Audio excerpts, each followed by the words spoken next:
stratégie. Puisque le temps On est presse. beaucoup plus discipliné qu'il y a 5 ans, Madame Le Pen. Oui, c'est vrai. Écoutez, On voit qu'on vieillit. Je crois que c'est factuel, je serai très respectueux à votre égard. Vous, ça ne se voit pas, moi j'ai peur que ça se voit beaucoup, madame. L'objectif était évidemment d'éviter de reproduire l'échec de la dernière fois. Nous avons donc vu une candidate plus calme, plus sage, beaucoup moins agressive. Marine Le Pen a su donc définir une stratégie et s'y tenir. Le problème, c'est qu'il en a résulté un débat encore plus déséquilibré qu'il y a 5 ans.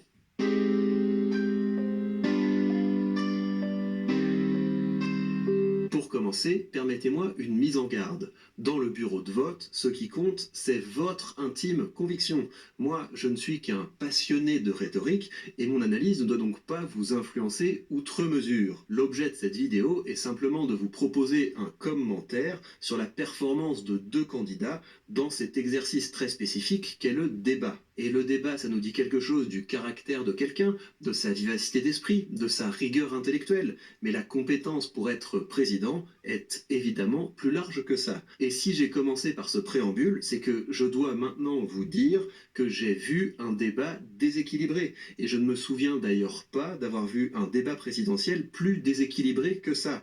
Bien sûr, vous pourrez discuter mon analyse dans les commentaires. Ils sont là pour ça, mais permettez-moi d'abord d'appuyer mon affirmation sur 4 éléments. Premier élément qui me fait dire que ce débat était déséquilibré, c'est que, en comparaison d'Emmanuel Macron, Marine Le Pen a montré très peu de pugnacité. Et ce qui est frappant, c'est que de façon récurrente, Emmanuel Macron commençait ses prises de parole par déconstruire ce que son adversaire venait de dire avant lui. D'abord,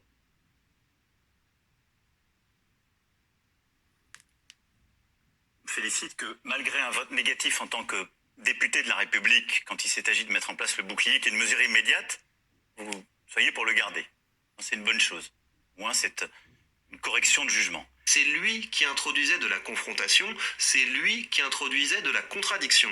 Donc vous, avec votre stratégie, vous ne pourrez pas faire d'hydrogène. Non mais vous ne moi pourrez j'ai pas un plan pour développer le nucléaire. Mais vous n'arriverez pas à ouvrir Dès des le début centrales de mon avant mandat. 2035, Madame Le Pen. Dès le début de mon mandat. Mais vous avez le temps industriel, Madame Le Pen. Ne Oui, vous en mais déplaise. Alors bien sûr, c'était une stratégie délibérée. Il s'agissait pour Marine Le Pen d'éviter de s'emporter et de déraper, mais le résultat, c'est qu'elle est apparue beaucoup moins combative.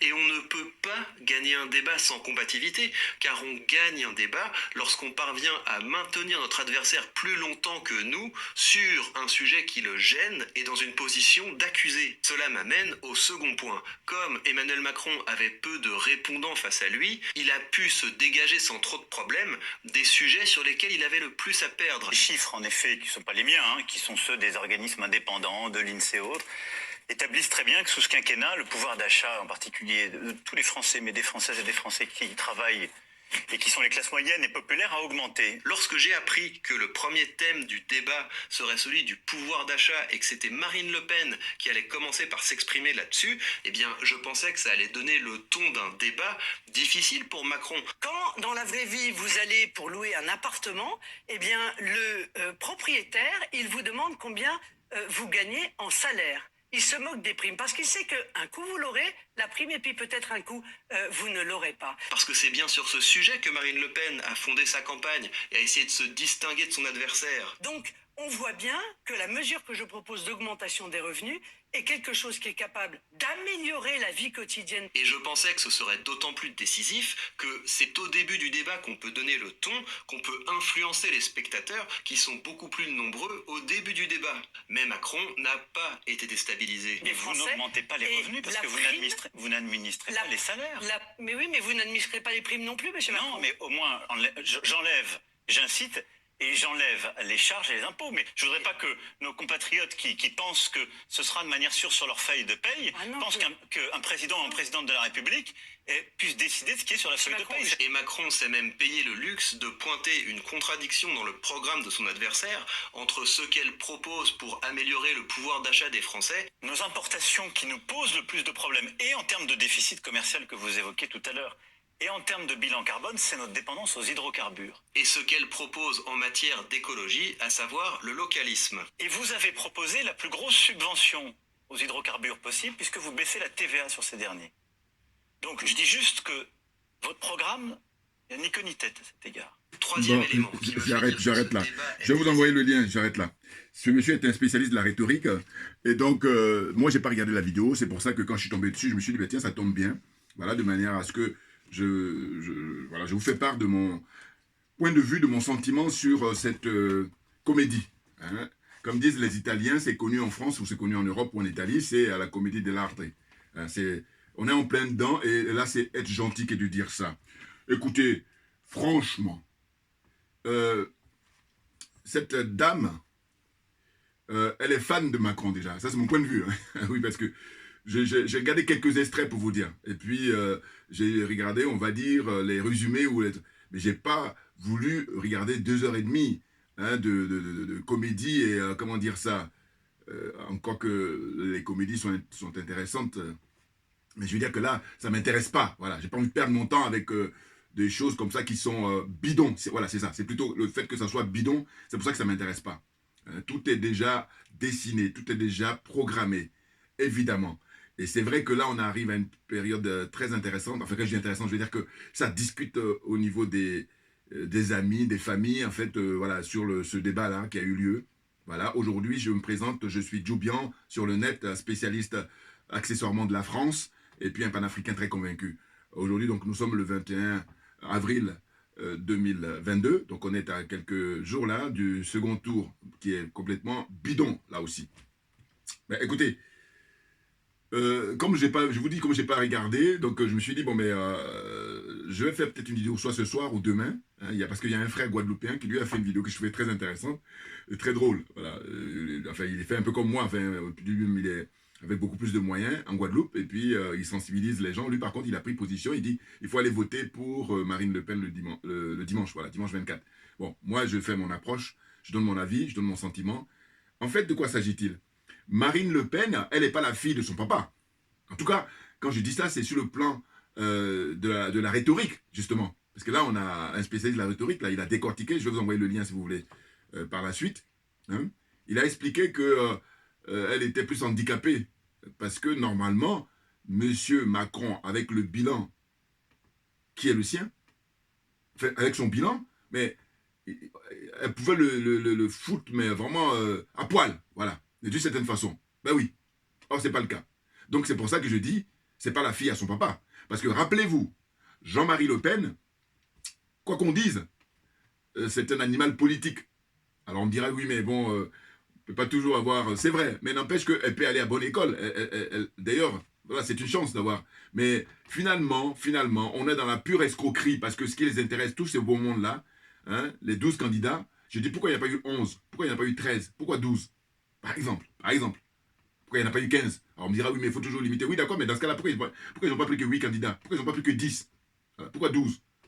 Voilà. Donc tout ça, ça doit nous intéresser. Pourquoi? Parce qu'il y a des gens qui étaient très qualifiés, dont on a écarté la candidature. Je pense là, en l'occurrence, je ne peux pas m'empêcher. Hein, parce que regardez, quand on regarde un débat comme ça, on se dit, mais ça aurait eu de la gueule d'avoir soit Marine Le Pen contre Mélenchon, voilà, ça aurait été intéressant, ou M. Macron contre M. Asselineau. Ah ben voilà, alors que là, non, l'oligarchie, elle a tout programmé, tout étudié. Je vous dis, tout est fait de manière scientifique.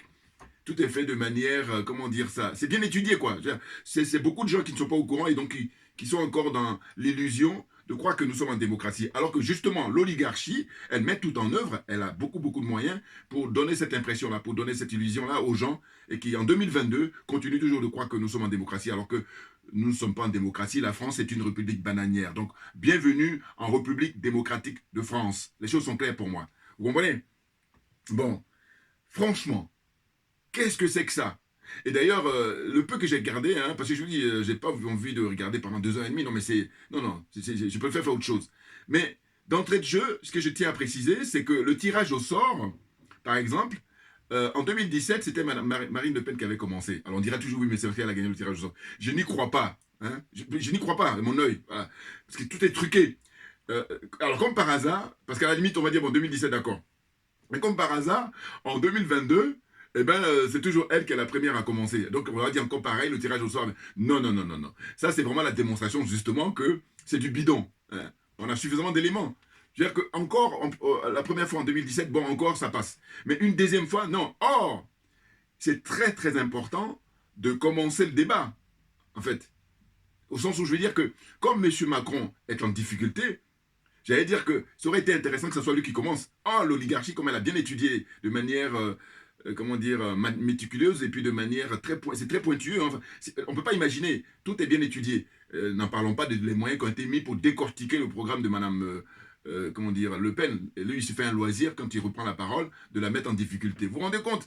En 2017, qu'il la mette en difficulté, je peux comprendre, encore que, parce que je dis son père, il a foutu la trouille à toute la classe politique en général et à Jacques Chirac en particulier, parce que Chirac a refusé le débat. Et moi, j'étais choqué à l'époque, pour vous dire. C'est pour ça que je dis qu'elle n'est pas la fille à son papa. Ah ben bien entendu. Alors, on connaît son père. Hein. Lui, il rigole pas. Non, on peut être d'accord, pas d'accord. Le propos n'est pas là. Le problème, c'est de dire, il y a une compétition là, qui est le meilleur. Et comme je vous dis, moi, ma religion, c'est la vérité et la justice. Donc, je veux m'intéresser à ce qui est juste. Enfin, je veux dire, à la vérité, voilà. C'est ça. Surtout à la vérité. Et non pas le mensonge, hein, sous prétexte que je l'aime pas ou sous prétexte que je l'aime. C'est pas mon problème, ça. Voilà. Ce qui est vrai, c'est ça qui m'intéresse. Voilà. Ma préoccupation, c'est la vérité. Donc, vérité et justice. Et en général, si on est militant de la vérité, on est militant de la justice. Ça va ensemble. C'est pas possible. On ne peut pas les dissocier. Voilà. Donc, Marine Le Pen, elle rigole. Alors, je ne sais pas si c'est nerveux, mais ce qui est sûr, c'est que moi, quand je la vois comme ça rigoler, je dis non, elle est fan de lui. Bon, hein, bon c'est un autre débat, on me dit, ah, oui. Bon, non, mais franchement, compte tenu de la gravité des choses, on ne peut pas rigoler. Enfin, je veux dire, on peut rigoler dans un autre contexte, mais là, pas ça. Hein, quand il parle de en 5 ans, vous avez vieilli, ou je sais pas, mais n'importe quoi. Et puis, voilà, ce que je tenais à dire, c'est que, deuxième chose, quand j'ai dit première chose, c'était le tirage au sort, voilà, bizarrement, hein, c'est elle qui a commencé en 2017 et en 2022. Et puis deuxième chose, c'est quand il commence, monsieur Macron dit quoi? Il dit bonjour à vous à tous les deux. Il dit ça aux journalistes. Non mais attendez, il n'a pas affaire à 10 journalistes ou à même 10, la politesse veut qu'on dise le nom de tout le monde, parce que chacun a son nom, chacun a son patronyme, chacun a son prénom. Donc on peut le dire par respect, minimum de respect. Oh là, il a juste 2 journalistes et il est même pas, comment dire, moi j'allais dire fichu, voilà. Non mais attendez, il n'a même pas la correction de dire leur nom. Parce qu'il peut dire le nom, hein, Madame Salamé, puis monsieur un tel, tu dis le nom, c'est le minimum. Or tout ça, il n'y a même pas les égards, vous comprenez? Et maintenant il dit Madame Le Pen, et puis bon, c'est n'importe quoi. Et puis les positions qu'il adoptait par moment. Et ça c'est le mépris qu'on inflige au peuple français. Et je vous dis, comme il est largué, comme il est lobotomisé, il ne sait même plus où il en est. Donc les minimums ne sont même plus à l'ordre du jour. Voilà. Alors que la France est connue dans le monde entier, justement pour l'excellence au niveau de la présentation. Excusez-moi, je dis toujours que je dis, moi je suis partant pour dire tout ce qui est positif, tout ce qui est négatif. Voilà, je dis que la France est disqualifiée, excusez-moi, en matière démocratique. Voilà. Maintenant, elle a des points forts, c'est par exemple la haute couture, hein, qui est reconnue. Hein. Bon, là aussi pareil, c'est dans le monde occidental, on va dire. Voilà. Et puis qu'est-ce qu'il y a d'autre encore? La cuisine, pareil, dans le monde occidental. Encore que tout est relatif. Vous comprenez? Mais je veux dire que ce crédit-là, je vais encore leur accorder. Mais par contre, en matière démocratique, elle est éliminée, elle est disqualifiée. C'est-à-dire qu'elle ne peut même pas participer contre des pays comme le Portugal ou l'Espagne, qui sont des jeunes démocraties. Par exemple. Vous voyez? Et je vous rappelle qu'en Italie, il y a eu une coalition entre l'extrême gauche et l'extrême droite il y a quelques années. Et quand j'avais vu ça à l'époque en Italie, je me suis dit, mais on ne peut pas assister à ça en France. Mais pourquoi? Mais parce que la démocratie n'existe pas en France. La démocratie existe en Italie, plus qu'en France. C'est pour ça qu'on assiste à ça. Parce qu'au fond, quand il y a cette coalition-là, ce qui est important pour eux, c'est l'intérêt de leurs militants, l'intérêt de leurs partisans, hein, l'intérêt du peuple qui a voté massivement. Et puis, ça, leurs positions convergent. Or, là, en France, comme c'est l'oligarchie qui décide de tout, l'oligarchie fait tout pour que, justement, on ait Marine Le Pen au second tour face à monsieur Macron. Les choses sont claires. C'est pour ça que je dis que ceux qui n'ont pas compris, bon, c'est un peu dommage, parce qu'on est en 2022 quand même, mais bon, on n'a pas tous les mêmes rythmes, c'est vrai. Mais je dis, dans ce cas-là, quand tu n'as pas compris, écoute les gens qui ont compris. Vous voyez là, c'est un spécialiste de la rhétorique. Et bien, je suis content de montrer sa vidéo, quelques 5 minutes là, pour pouvoir après faire mon commentaire. Pourquoi? Parce qu'il arrive à bien décortiquer que moi, je ne pourrais le faire. Mais simplement, je suis content, d'autant plus que je n'ai pas regardé le débat. Voilà. Alors que lui, il a pris le temps de regarder tout le débat pendant plus de 2h30. Et puis comme ça, hein, je ne sais pas si il doit être un professionnel. En tout cas, ça l'intéresse. Voilà. Et donc, il le fait bien. Vous voyez? Les choses sont claires pour moi. Et de dire quoi? De dire que j'ai pris quelques notes, bon, très rapides, hein, parce qu'en fait, j'ai parlé de tirage au sort, j'ai parlé de madame, comment dire, voilà, c'est le premier tirage au sort, et puis deuxièmement, le bilan de M. Macron, qui est désastreux, et elle n'a pas pu le gêner sur son bilan. Non mais attendez, franchement, moi je dis les 10 autres candidats, encore je dis toujours que après Mme Marine Le Pen, ça va être peut-être Éric Zemmour, qui pourrait, enfin que Macron pourrait battre. Encore que. Mais Marine Le Pen, c'est sûr. Et si Marine Le Pen gagne le 24 au soir, je vous dis, c'est un miracle. Ça existe les miracles. Par contre, on sait quel est le, comment dire, les probabilités pour un miracle. Vous comprenez? Et puis je dis quoi? Je dis que les gens qui vont voter là, comme tout est bidon, mais comprenez une chose, c'est que Marine Le Pen, elle va avoir, elle ne va même pas avoir, elle a la même démarche que M. Mélenchon. Ça veut dire qu'il y a beaucoup de gens au premier tour qui ont voté massivement pour M. Mélenchon, ne sachant pas que ce monsieur, en franc-maçon averti, eh ben, il a récupéré les voix de ces personnes-là et il le donne eux facilement comme ça à M. Macron, alors que les gens ne voulaient pas entendre parler de Macron pour un second tour. C'est pour ça qu'ils sont allés voter pour Mélenchon. Et Mélenchon a trahi leur vote. Donc c'est criminel. Ah ben oui. Non, parce que les gens pour aller voter pour lui, c'est parce qu'ils ont tenu compte des 5 ans de bilan de M. Macron qui est désastreux. C'est vraiment... je vous dis, s'il n'y avait pas de trucage, normalement, en finale, là, on aurait eu M. Mélenchon en premier, Mme Marine Le Pen en seconde position. Donc c'est les deux qualifiés. C'est ce qui est prévu par le code électoral français, par la Constitution française. Mais ce qui s'est passé, c'est que M. Mélenchon a cédé sa place à M. Macron. C'est très grave. Donc c'est pour ça qu'il faut garder ces images-là en archive. Et bien entendu, parce que je fais partie des rares personnes, beaucoup de gens le savent, hein, mais ils ne le disent pas. Voilà.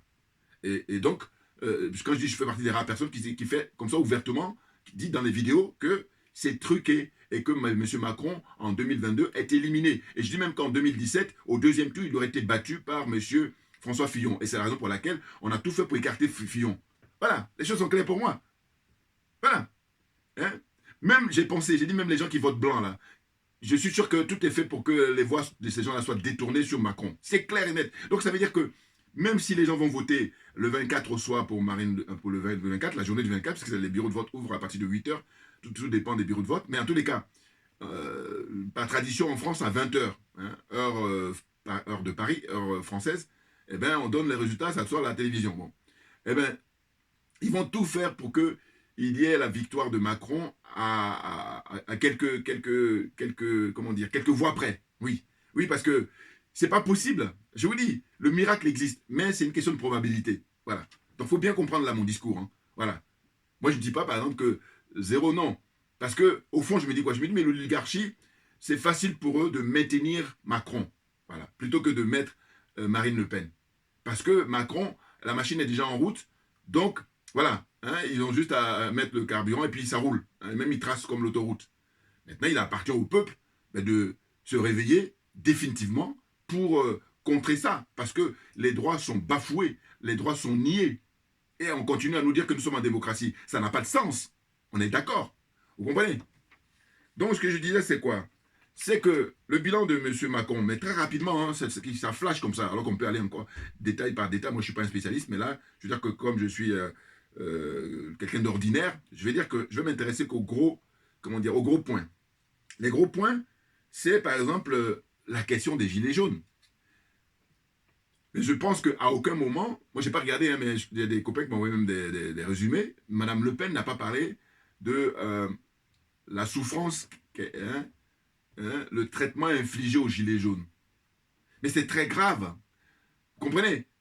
Monsieur Macron arrive en 2017 au pouvoir et en novembre 2018, les gilets jaunes viennent pour dire que nous demandons la mise en application de notre devise, la devise française, à savoir liberté, égalité, fraternité. Que ça ne reste pas théorique, que ce soit mis en application, que ce soit mis en pratique. Eh bien, on l'a non. Résultat des courses, on a plus de 30 personnes qui sont éborgnées. Mais Mme Marine Le Pen n'en parle pas. On a plus de 11 personnes mortes en tant que gilets jaunes. Mme Marine Le Pen n'en parle pas. On a des gens, des personnes qui ont été mutilées. Mme Marine Le Pen n'en parle pas. On a des gens qui sont handicapés à vie. Hein? Et tout ça, Mme Marine Le Pen n'en parle pas. C'est très très grave.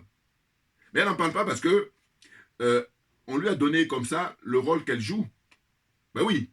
Et je vous dis tout à l'heure, souvenez-vous, pour quelle raison on ne prend que 12 candidats, pourquoi on n'en prend pas 13, pourquoi on n'en prend pas 11, pourquoi on n'en prend pas 10, et pourquoi on n'en prend pas 14, pourquoi 12? Et puis souvenez-vous aussi qu'il y a eu quelqu'un comme M. François Bayrou qui dit que lui s'est chargé, en tant que ministre extraordinaire, qui est là pour assister le gouvernement, de créer une banque pour les personnes qui n'ont pas pu avoir leurs 500 signatures. République bananière quand tu nous tiens. Et je vous dis, moi, je suis à l'aise pour en parler parce qu'il y a suffisamment d'éléments. Sauf qu'il y a beaucoup de gens qui manquent de courage, puis qui sont surtout malhonnêtes. Ah oui, ce qui domine tout, c'est la malhonnêteté. Intellectuellement, ils sont très, très malhonnêtes. C'est clair. Or, comme moi, je dis, ma religion, c'est la vérité et la justice, donc je me donne à cœur joie. C'est clair. Et ne pas le faire, moi, parce que je vous dis, faire ces vidéos, c'est une thérapie. Voilà. Ah oui. Ah oui, oui. Parce que j'ai la prétention de dire que je suis un être humain. Et que par conséquent, je suis doué de raison et de réflexion. Voilà, point, point, point, point, à la ligne. Vous comprenez? Donc, premier point, la question portant sur les gilets jaunes, ce qu'on leur a infligé, alors que ce sont des citoyens français qui manifestent pacifiquement. Et puis après, tout a été fait pour les discréditer. Mais sinon, ils étaient des gens libres, très loin, très très loin des syndicats corrompus. Et d'ailleurs, vous avez observé qu'à aucun moment, les organisations syndicales sont venues pour dire, écoutez, nous, comme c'est notre profession, enfin, notre boulot, c'est de défendre les intérêts des salariés, de tout ce que vous voulez, mais en tout cas, en gros, ça reste, c'est un citoyen. Donc voilà. Donc, notre boulot, c'est ça. Donc nous, on va venir en renfort pour en finir définitivement. J'ai même dit, comment ça se fait qu'on n'a pas pu voir, durant tout le temps là que les Gilets jaunes manifestaient, il n'y a pas eu ce qu'on appelle une grève nationale illimitée. Voilà. Mais parce que les syndicats sont tous corrompus. C'est pas aussi compliqué que ça. Toutes tendances confondues. Parce que l'oligarchie, justement, tient tout ce monde-là. C'est ce que je dis souvent. Je dis que l'oligarchie tient le monde politique d'abord. Ensuite, tient le monde syndical, tient le monde, du show business. C'est pour ça que les grandes stars, là, personne ne branche. Alors qu'on a connu à certaines époques des gens comme Balavoine. Voilà. Balavoine, voilà. Il faut se souvenir. Qui a parlé comme ça en direct. Alors d'aucuns, évidemment, vont dire, oui, mais t'as vu ce qui lui est arrivé. Oui, d'accord, mais sauf que ce monsieur, il a fait preuve de dignité. Or, vous autres, vous êtes domestiqués. Donc, je ne fais aucune différence. Vous qui êtes connus, là, qui avez de l'argent et la notoriété, qui me disent, vous êtes plongés dans le mutisme. Je dis, mais je ne fais aucune différence entre vous et les animaux domestiques. Aucune. Ah, les choses sont claires pour moi. Ah ben, bien entendu. Mais oui, non, parce que je dis, regardez, moi, à mon petit niveau, là, le peu que j'ai, j'essaie de participer à ma manière. Évidemment, je dis risque, naturellement. Mais attendez, on est tous de passage. Parce que moi, ce que je dis souvent, je dis, mais il y a des gens qui n'embêtent personne depuis toujours. Oh, quand l'histoire du Covid là, est arrivée, tout le monde porte des masques. Voilà, tout le monde est assigné à résidence. Donc, à un moment donné, quand je réfléchis, je dis, non, attendez. Parce que je dis, j'aurais tellement voulu que ceux qui sont les bons élèves, c'est-à-dire qui n'embêtent personne, qui font leur petite vie et tout, eh bien, qu'eux, ils soient épargnés. Or, ce n'est pas le cas. Donc, fermez-la définitivement. Voilà. On cogite, là, on cogite là. Puis, concours d'honnêteté intellectuelle. On y va. La suite. Ça donne quoi? Ça donne que il y a l'affaire Benalla. Bon, l'affaire Benalla, c'est un ami de M. Macron qui a usurpé la fonction de, je sais pas, officier de gendarmerie ou je sais pas quoi là. Voilà. Il a usurpé, je sais pas. Voilà. Et puis il y a eu ce scandale-là. Et c'est d'ailleurs même suite à ça que M. Macron vient grandement, sans gêne, en disant que lui, il défend Mordicus Benalla et puis il dit qu'il vienne me chercher. Et c'est la raison pour laquelle les Gilets jaunes disent, bon d'accord, on va venir te chercher. Et puis, résultat des courses, il y en a qui sont éborgnés, il y a des gens qui sont tués, il y a des gens qui sont mutilés. Vous vous rendez compte? Et Mme Marine Le Pen n'en parle pas lors de ce débat-là, qui est un débat très attendu, qui était attendu par beaucoup de gens. Moi, pas moi, hein. Voilà, parce que je dis, moi, j'ai déjà été servi en 2017. Je vous dis, en 2017, vous savez quoi? Je vais vous rappeler, parce que ceux qui n'ont pas vu mes vidéos précédentes. En 2017, le débat qui a eu lieu entre Marine Le Pen et M. Macron, je suis allé le voir, ceux qui connaissent Paris, c'était du côté de Châtelet-Léal. Voilà. C'était dans un grand bar avec un écran géant, et j'étais avec des amis, et moi, au bout d'un quart d'heure, je suis parti. Ah oui, parce que j'étais scandalisé. Je dis qu'elle était impressionnée par le monsieur, alors qu'arrivé à ce niveau-là, il n'y a pas d'être impressionné. Ah oui, vous jouez à âme égale, même si c'est vrai que lui, il est millionnaire, c'est vrai, mais ça n'empêche que tu te mets dans la posture de, en tant que candidat, tu défends les intérêts de ceux qui te font confiance. Et même pour arriver au deuxième tour, voilà. Donc, oh là, non. La dame, elle est fan de lui. Enfin, ouais, non, mais franchement, je trouve qu'il y a une certaine indulgence que je soupçonne chez elle. Et donc, du coup, à l'époque, je me suis dit, mais dans ce cas-là, autant laisser Philippot, voilà, qui était un de ses conseillers, un de ses partisans. Philippot, lui, il aurait torché Macron. Bon, enfin, bon, bref. Mais tout ça est organisé par l'oligarchie, je vous dis. Parce que même Philippot, là, lui, qu'est-ce qu'il a fait? Il a fait de l'animation, là, pendant des week-ends et des week-ends et des week-ends. Et puis, au moment d'y aller, il n'est même pas allé demander 500 signatures. C'est vous dire. Non, mais je vous dis, tout le monde doit rentrer en psychiatrie. Et puis, on doit distribuer des nez de clown à plein de gens. Comme ça, au moins, on va être détendu. Non, parce que c'est... enfin, bouillard, on est bon. Ben oui, bien entendu. Ensuite, il y a quoi? L'affaire McKinsey qui est beaucoup plus récente. Enfin, quand je dis récente, qui a été dévoilée. Et d'ailleurs, je me suis dit, pourquoi on dévoile ça maintenant? Pourquoi on n'a pas dévoilé depuis quand c'est sorti? Il y a donc eu, comment dire, une commission parlementaire. Mais quel est le résultat des courses? Le monsieur, il est tranquille. Alors que normalement, quand on a planché là-dessus et qu'on a vu, justement, tout ce scandale-là, fraude fiscale et tout ça, eh ben, il devait être arrêté et puis être jugé par la haute cour. Or, rien. Au contraire, il est même plus valorisé, il est mis en avant depuis qu'on a dévoilé l'histoire de McKinsey. Non mais attendez, c'est un pays, je vous dis, c'est asile à ciel ouvert. Excusez-moi, on fait le malin en apparence, mais en réalité, tout le monde est perturbé, tout le monde est... Non mais c'est dingue, mon Dieu, mais c'est incroyable. Mais oui, non mais franchement, et je dis toujours que je compare la France avec l'Espagne et l'Italie et le Portugal, la France est éliminée. Sans parler maintenant de l'Allemagne, de l'Angleterre, qui est une vieille démocratie parlementaire. Et puis maintenant, le top des tops, c'est les pays nordiques, pour moi. Et donc la France est très très loin, à des années-lumière. Quand vous prenez comment on respecte là-bas, au Danemark, le citoyen, en Suède, le citoyen, comment on respecte, qu'est-ce qu'il y a encore, en Norvège, le citoyen, en Finlande, tout ça. Puis, on va descendre un petit peu pour aller en Suisse, encore que. Bon. Mais en tous les cas, si on compare avec la France, ça n'a rien à voir. Voilà. Parce que là-bas, je me dis, il y a quand même des minimums qui sont respectés. Or, ici, on est dans une mascarade, on est dans un mépris très profond du peuple. Du coup, eux, comme l'oligarchie a mis plein de moyens sur le plan culturel, sur le plan divertissement, eh bien, ils sont paumés. Voilà. L'art de vivre à la française. Oui, tout ça, mais tout ça participe à, je pense que les gens sont perdus. Mais bien entendu, on en sait des choses. Quand je dis que je suis spécialiste accessoirement de la France, je parle en connaissance de cause. S'il vous plaît, s'il vous plaît. Donc, qu'est-ce qu'il y a encore? Pas un mot, donc je disais sur les évasions fiscales. Bon, il faut dire que c'est un sport national. Ah oui. Rappelez-vous, il y avait l'affaire, comment il s'appelle là, le secrétaire d'État à l'époque au budget là. J'oublie son nom. Bon. Lui, il disait à l'époque, il regarde les yeux dans les yeux. Le journaliste, il dit, oui, je vous regarde les yeux dans les yeux. Enfin, bon, moi, je dis, je pouffe de rire parce que je dis, mais non, mais arrivé à ce niveau-là, si tu rigoles pas, tu te flingues. Ah, mais non, mais attendez. Tu ne rigoles, c'est parce qu'il y a deux choses. Soit, évidemment, tu rigoles pas du tout, donc voilà, tu ne sais pas de quoi on parle, mais si tu veux t'intéresser, si tu rigoles pas, c'est que tu te flingues. Je sais pas, il n'y a pas trois solutions là-dessus. C'est pas possible. Non, mais parce que ça dépasse l'entendement. C'est pas possible. Jérôme Cahuzac, rappelez-vous le cas de Cahuzac. Et j'avais dit même à l'époque pour Cahuzac, j'ai dit, mais écoutez, Cahuzac, quand on a pris la main dans le sac définitivement, eh bien, il a décidé, parce qu'il était ministre, secrétaire d'État, il a décidé de revenir récupérer son mandat de député. Parce qu'il était député. Donc, il a fait le choix de se concentrer sur son mandat de ministre, son poste de ministre. Mais, écoutez, après, quand il a été viré en tant que ministre, eh bien, il dit, moi, je vais redevenir député. Et, à l'Assemblée nationale, les 576 députés, ils ont voté contre. Et moi, je me rappelle à l'époque, j'ai dit, non, il faut qu'il retourne. Mais bien entendu, il faut qu'il retourne là-bas. Et je me suis dit, mais pourquoi il refuse qu'il revienne? Alors qu'en réalité, sur les 576, eh bien, il y a peut-être 2 ou 3, je n'exagère rien du tout, qui peuvent lui donner des leçons. Voilà. Les choses sont claires pour moi. Et que par conséquent, ils ont refusé qu'il revienne Cahuzac en tant que député parce que, voilà, ça va faire tache d'huile, en fait, au sens où ça va être difficile pour eux de pouvoir tenir. Voilà. La meilleure solution pour eux, c'était de dire non, il ne faut pas qu'il revienne. Parce qu'ils ont peur d'être découverts, voilà, discrédités, voilà, n'importe quoi. Bouah, on est bon. La suite. Donc, pas un mot sur les rapports de la France avec ses colonies d'Afrique. Voilà. Aujourd'hui, la France est en difficulté, et ce n'est que le début, il faut bien comprendre, sur la demande d'indépendance. Qu'est-ce que je dis demande? Non. La volonté de quitter la servitude volontaire. Voilà. Donc la jeunesse africaine, je vous dis comme je dis souvent, est gonflée à bloc pour récupérer sa liberté. La liberté du peuple africain, la liberté des peuples africains, la liberté des pays africains.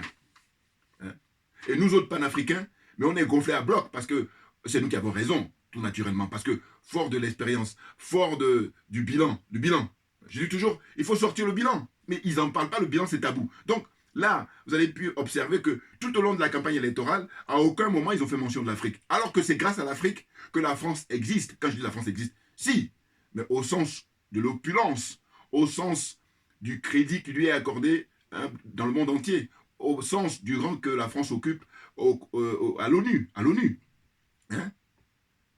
C'est grâce à l'Afrique. Or, il se trouve que le mépris qu'ils ont, déjà ils ont du mépris pour le français ordinaire, pour le français lambda. Alors vous pensez bien, les négros. Voilà. Maintenant, il nous appartient, nous autres, avec le recul, avec l'expérience, maintenant de passer à la vitesse supérieure. J'ai pas le temps, Assimi Goïta. Nous n'avons pas le temps, Assimi Goïta. Il faut bien comprendre la position. Donc, je dis toujours, c'est un plaisir de rappeler ça et de dire que le Mali est en pole position. Le Mali donne l'exemple. Et donc, il appartient maintenant aux autres pays africains de suivre. Hein? C'est pas difficile. Enfin, quand je dis c'est pas difficile, je veux dire que être devant est beaucoup plus difficile que de suivre l'autre derrière. Il est en train de tracer là, il est en train de débroussailler là. Donc voilà, même ça. Voilà. La lobotomie est tellement forte. Voilà. La zone des aliénés, la zone des complexés, la zone des corrompus. Donc vous comprenez que l'aliénation est très forte. Le complexe est trop fort. La corruption, alors là, n'en parlons pas. Là, on est à un niveau... C'est sans précédent. Le 21e siècle, pour moi, c'est le siècle... On n'a jamais vu le record en matière de corruption. Voilà, à tous les niveaux. Corruption morale et puis corruption matérielle. Voilà. Je ne pense pas que les siècles précédents n'avaient atteint ce niveau-là. Et puis quand je dis le record, c'est que c'est très très loin hein, quand on compare siècle après siècle. Non. Et puis le paradoxe, c'est qu'on a suffisamment d'informations. Donc c'est paradoxal. Parce qu'à la limite, il y a quelques siècles, les gens n'étaient pas aussi informés qu'aujourd'hui. Or, paradoxalement, les gens sont informés, en même temps, les gens sont encore plus corrompus. Alors, est-ce que ça va ensemble? Je ne sais pas. Là, c'est une question de réflexion à mener. Vous comprenez? Donc, j'ai dit que, finalement, Mme Marine Le Pen, eh ben, elle a joué, là, pendant cette séquence-là, qui a duré plus de 2h30, ben, le rôle qui lui est assigné par l'oligarchie. Et que, par conséquent, il y a un frère là, qui m'a envoyé un commentaire, il m'a dit, oui, s'il te plaît, frère, il faut dire aux gens d'aller voter pour Marine Le Pen. Enfin, non. Non, mais attendez, j'ai dit suffisamment que, si les jeux étaient transparents, là, j'allais être, dans la cohérence. Hein. J'allais être honnête pour dire ça. Mais ce n'est pas le cas. J'ai dit, oubliez un peu les élections, pensez à une compétition, de manière générale. Parce que c'est une compétition, hein. Voilà.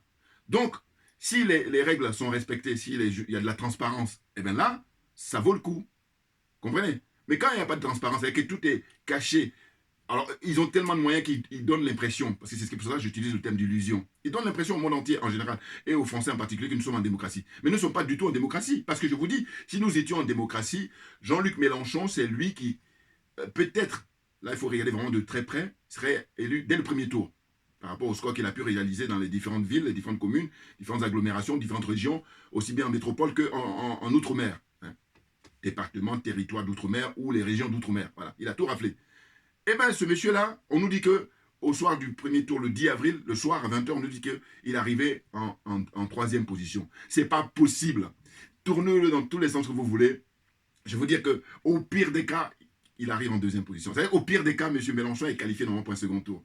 Mais lui, ça ne l'intéressait pas. Et c'est au même titre que Mme Marine Le Pen, ça ne l'intéresse pas en réalité. Là, elle donne l'impression comme ça, mais à vrai dire, elle est contente d'être arrivée là. Voilà. Là où elle est arrivée, elle est contente déjà. La preuve en est, regardez, elle rigole point oui, point non. Alors que là, son adversaire, compte tenu de l'ardoise qui traîne, compte tenu des ardoises qui traînent, que dis-je, compte tenu de son passif, compte tenu de son bilan, mais il fallait l'allumer, il fallait être la digne fille de ton papa, voilà, la digne fille de Jean-Marie Le Pen. C'est pas le cas. Voilà. Là, on a affaire à une jeune femme, là, voilà, qui est beaucoup plus, je vous dis comme la plupart, hein, ils sont préoccupés par leur train de vie. C'est ça qui c'est pas, là, c'est facile de dire que oui, je suis patriote, je suis machin et tout ça. Mais en réalité, non, ils sont très loin de tout ça. Ce qui est important pour eux, c'est leur train de vie, c'est leur confort de vie. Il faut bien comprendre. Parce que j'ai dit, quand on élimine M. Mélenchon, enfin, M. Mélenchon, il s'est éliminé de lui-même. Il a fait le choix. Bon, sinon, c'était lui qui devrait être là à débattre avec Marine Le Pen. Normalement, le 24, là. C'est ça, hein. Je sais pas pourquoi je dis on est le 21. Je me suis trompé, excusez-moi. Je dis on est le 20. Je ne sais même plus où j'en suis, excusez-moi. 24, voilà, c'est ça. C'est ça, on n'est pas le 24. Le 24, c'est dans quelques jours, excusez-moi. Voilà. Non, mais c'est impressionnant, regardez. L'état dans lequel ils nous mettent, hein, excusez-moi, hein, mais c'est parce que j'ai un peu perdu le fil de ma pensée, là. Mais c'était pour dire quoi? C'était pour dire que M. Mélenchon, voilà, c'est lui qui, normalement, devrait avoir comme adversaire Mme Marine Le Pen le 24, voilà, c'est-à-dire dimanche prochain, pour le second tour, tout simplement. Or, là, non. Là, M. Macron, qui lui est éliminé, il est éliminé de manière arithmétique parce que les gens ne sont pas maso. Enfin, quand je veux dire qu'ils ne sont pas maso, c'est-à-dire qu'on leur donne l'impression que l'autre est arrivé en troisième personne, ils se contentent de ça. C'est ça qui est très grave. Alors que non, ce n'est pas lui le troisième. Le troisième, je vous dis, à la rigueur, parce que je pense même que ça se trouve, compte tenu du trucage qui est fait, Macron est peut-être arrivé en 4e, peut-être même en 5e. Ah, moi j'y vais, hein. Ah oui, oui, oui. Non, non, non, parce que c'est pas possible. Attendez, en 2017, ce monsieur n'avait pas le recul, enfin, il n'avait pas le bilan. Enfin, en tout cas, on n'avait pas son bilan qu'on l'a, puisqu'il a exercé le, comment on appelle ça, le mandat, puisqu'il a été président pendant 5 ans. Donc on a vu ce dont il est capable. Et puis, vous allez même vous rappeler que lors du débat, j'ai regardé quelques extraits là où, quand Marine Le Pen défend quelque chose, parce que je vous dis, j'ai pas regardé le débat en entier, mais j'ai regardé quelques trucs, les résumés, et puis les points forts, voilà. Mais bon, c'est pas pareil que quelqu'un qui a tout regardé, vous comprenez? Bon. Eh bien, un exemple qui m'avait frappé, c'est quand elle parlait de défendre les salariés, défendre les gens qui ont des faibles revenus, pour pouvoir, au lieu d'avoir des primes, avoir plutôt une augmentation de salaire qui est conséquente et dans la durée. Et lui dit non, non, non, vous ne pouvez pas faire ça.